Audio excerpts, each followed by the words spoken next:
你在家吗？魏婴，回答我，魏婴。但是电话那头没有人回应他了。魏无羡虚弱地靠在了墙边，整个人有些虚脱，地上洗手台手上都是血。魏无羡想回应蓝忘机，但是已经没力气了，他意识模糊，然后整个人就坠入了无尽的黑暗里。蓝忘机敲魏无羡的门，发现没人给他开门，刚要强行把门打开，结果他一拧门把手，门居然开了，居然没锁门。蓝忘机开门进去，房间里面静悄悄的，一点声音都没有。蓝忘机心里有些慌，他的手机还在和魏无羡的手机通着电话，他尝试的喊了一声魏婴，没有人应他，他挨个房间的找，都没有找到魏无羡。到最后走到魏无羡的房间的时候，他又对着手机喊了一声魏婴，魏婴。卫生间里面传来了蓝忘机的声音，这是在卫生间。蓝忘机眼里有些慌乱，手机在卫生间里面，证明魏无羡已经在卫生间里面晕过去了。蓝忘机拍了拍卫生间的门，没声音，他直接把卫生间的门打开了，结果一开，眼前的场景差点没让蓝忘机吓死，脸色一下子变得苍白，手脚都是凉的，被吓得他浑身的止不住的颤抖。眼前的场景第一次让蓝忘机的脑子不能思考。洗手台、地上哪里的都是血迹，魏无羡整个人靠在墙上，脸上、嘴角还有手上也全部都是血，整个人脸色白的一点血色都没有，苍白的唇上面也染上了血。他就安安静静的靠在那里，那双明亮的桃花眼紧紧闭着。蓝忘机眼里带着不可置信，面前的场景吓得蓝忘机手都是抖的。他第一时间就是走过去检查魏无羡身上那里有伤口，仔细的检查了一下，发现身上没有伤口，不是自杀。但是魏无羡这个样子太吓人了，靠在那里就好像是没了生气一样。他直接就把魏无羡从地上抱起来了，稳稳地抱在了自己的怀里，然后起身出去，准备带魏无羡去医院。整个过程魏无羡一直都没醒，一点反应都没有。蓝忘机心越来越慌，怎么忽然就搞成了这样？他明明早上才对这个人说对自己好一点，也答应自己好好的，结果晚上就搞成了这副模样。到了医院，魏无羡直接就被送进了手术室，亮起的红灯警示着手术还没结束。蓝忘机就坐在一旁的椅子上静静的等着，他现在的手还在发着抖，那个场景过于吓人。蓝忘机静下来之后，发现自己出了一身汗。蓝湛，你要好好吃饭呀。好久不见，蓝湛。对不起，对不起，都是我的错，我怎么把你伤成这个样子？你想吃什么呀？我学给你做呀。蓝忘机忽然想起之前魏无羡说过的话，也不过半年时间，就把自己搞成了现在这样，明明半年前不是这个样子的。他又想起来昨天那个人疼成那个样子了，意识都不清楚，但是迷迷糊糊看见他之后，还是说蓝湛，哎，对不起呀，我给你做好吃的呀。是觉得我的手不好看了吗？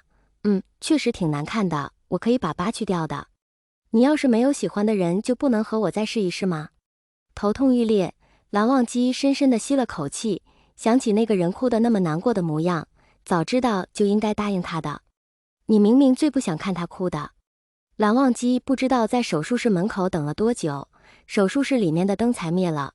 蓝忘机一下子站了起来，神色有些紧张。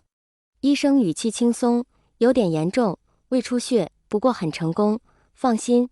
但是病人这个胃以后可要好好照顾着，早中晚饭一定要好好吃，忌口、辣的、酒精什么的少吃就行了。蓝忘机连忙点了点头，道了声多谢。医生又重新戴上口罩，说道：客气了，这是我们应该做的。听到魏无羡没事，蓝忘机这个心才放回肚子里，悄悄地松了口气。魏无羡被推回了病房，蓝忘机坐在一边守着，看着病床上睡着的魏无羡，心里越发的无奈，无奈又心疼，真的心疼。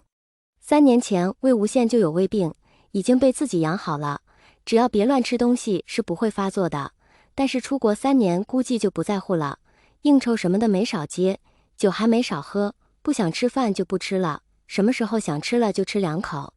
再加上魏无羡喜欢吃辣的，那刚养好的胃口那里经得起这样的折腾，现在又折腾胃出血，蓝忘机道又要好生养着了。魏无羡直接睡到了第2天早上，一大早醒过来了的时候，就闻到了一股刺鼻的消毒水味道。他被这味道呛得咳嗽了2声，这才反应过来自己现在在医院呢。他这是胃病犯了，谁带他来医院的？还没想出来是谁，蓝忘机就从外面拿着一个保温杯进来了。魏无羡一看见蓝忘机就笑了，喊了一声蓝湛。蓝忘机了一声，看着魏无羡还有些苍白的脸，说道：怎么不多睡会？魏无羡道：我醒了。蓝忘机了一声，把保温桶放在桌子上，一打开就一股米粥的清香。他说：你现在只能喝一点清淡的粥。魏无羡问道：是你送我来的吗？蓝忘机把米粥盛好，然后端到了魏无羡的面前，轻轻地舀了一勺，递到了魏无羡的嘴边。魏无羡愣了愣，抬起看着蓝忘机，眼里带着些疑问：你手上有针，容易回血？魏无羡哦了2声，张开嘴把粥喝了，很好喝的小米粥。魏无羡胃里空荡荡的，小米粥热乎乎的，喝到肚子里烘暖乎乎的，冰凉的胃好了不少。魏无羡难得的喝到自己喜欢喝的小米粥，问道：这是在那里买的粥，好喝？蓝忘机静默片刻，说道：这是我熬的。魏无羡愣了：蓝湛熬的？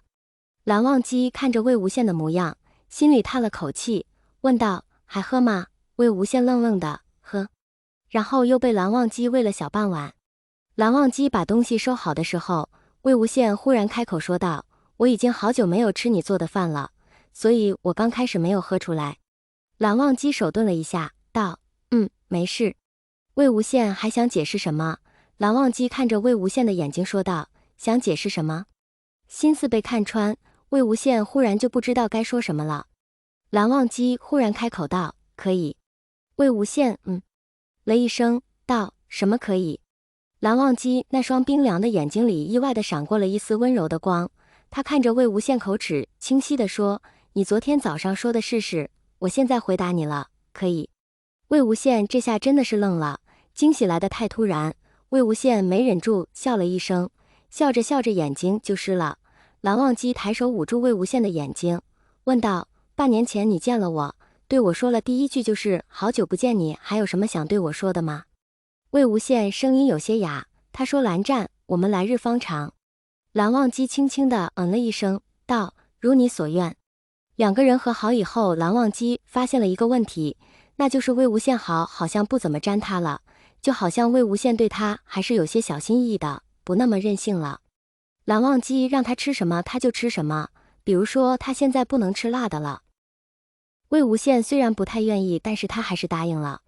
魏无羡知道自己胃出血了，心里还有些庆幸，还好不是什么绝症什么的，但是肯定把蓝忘机吓到了。他靠在病床上，拿着手机看视频，蓝忘机走过来把他的手机拿走了。魏无羡抬头看着蓝忘机，笑了笑，回来了，上班累不累？